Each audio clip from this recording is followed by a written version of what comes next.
I booked a secluded mountain cabin to escape the incessant noise and chaos of city life. As a nature enthusiast, I craved the tranquility of the forest and the crisp, fresh mountain air. The cabin promised a perfect refuge, surrounded by dense woods and the serenity of nature. A few days into my stay, I encountered a hiker named Anthony. He was ruggedly handsome, with an easy charm that immediately put me at ease. We bonded over our shared love for the wilderness, spending hours discussing the beauty and peace it offered. On the third day, Anthony appeared at my cabin uninvited but friendly, bringing along a bottle of tequila.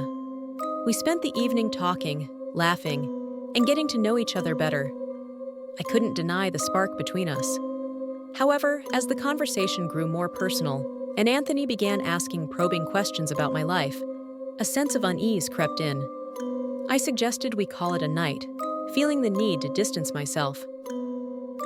After he left, I locked the door and went to bed. In the middle of the night, I awoke to find Anthony standing at the foot of my bed. Panic surged through me, but before I could react, he jumped on me, pinning me down and warning me not to resist.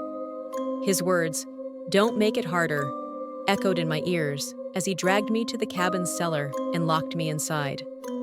The presence of a mattress indicated that someone had been held here before, and a terrifying realization dawned on me. I wasn't his first victim.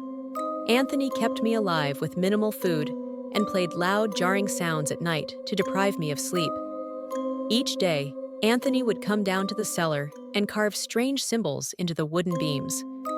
I mustered the courage to ask him why he was doing this to me, hoping for some semblance of an explanation.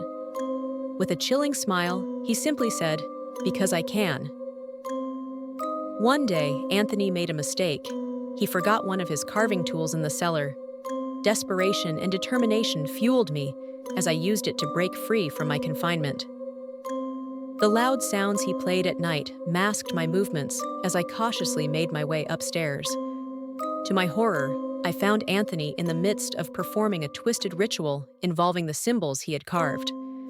The sight was enough to send me fleeing into the night, not daring to look back. I ran through the forest, driven by sheer terror and the will to survive, until I reached a ranger station. Breathless and desperate, I recounted my ordeal and pleaded for help. The rangers sprang into action, launching a manhunt for Anthony, but by the time they reached the cabin, he had vanished without a trace.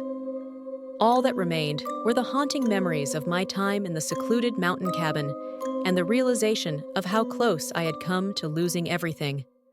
My will to survive had seen me through, but the scars of that harrowing experience would stay with me forever.